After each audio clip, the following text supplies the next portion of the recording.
त्या आईने दादाचा ड्रीम प्रोजेक्ट अप्रूव्ह केला, त्यासाठी फंडिंग पण दिले तिने। त्यामुळे जर तुला असं वाटत असेल ना की आईचा दादावर राग आहे, तर तू मूर्ख आहेस दिशा।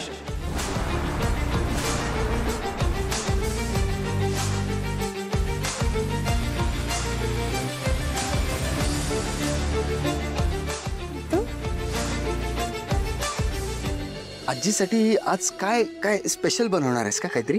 तुम्ही सांगा काय बनवू? सूप आणि पेज 2-3 दिवस झाले ना? हो म्हणजे पचायला हलकं असतं ना, आजीला आवडतं सुद्धा ना। एक काम कर, आज काहीतरी स्पेशल बनवूया, म्हणजे जरा तिच्या तोंडाला चव येईल ना। एक काम कर, मुगाची खिचडी बनव मस्त, आणि त्याच्यावर अशी छान तुपाची धार आणि ती एक पावडर असते ना मेथकूट, हा ती अशी टाक वरतं। चालतंय। मस्त, ग्रेट। तू करशील ना? करते मी, तुम्ही नका काळजी। मी तोपर्यंत एक काम करून आलो। बाय।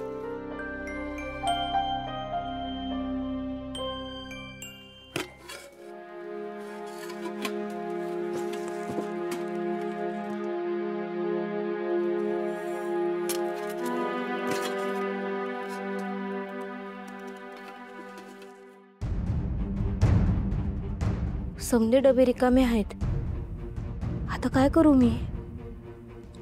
आजीसाठी खिचडी कशी बनवणार आहे मी? आमचं एक वेळ ठीक आहे, पण आजीला जेवण बनवलं पाहिजे। घरात तर तितकं सामान सुद्धा नाहीये, आणि आता आदित्य सरांना तरी कसं सांगू की सामान आणा म्हणून? पारू, घेतलीस ना खिचडी करायला? आजी येईल ना गोपाळच्या आईकडून लगेच। नाही अजून। काय झालं पारू? मी तुला काही मदत करू का? म्हणजे मला माहिती आहे मुगाची खिचडी करण्यासाठी तांदूळ आणि मुगाची डाळ लागते, तेवढे मी तुला धुवून देऊ शकतो। कुठे आहे तांदूळ?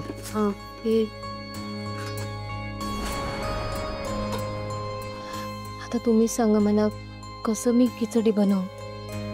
आजी पुरतं बनवणं इतकं सुद्धा सामान नाहीये घरात।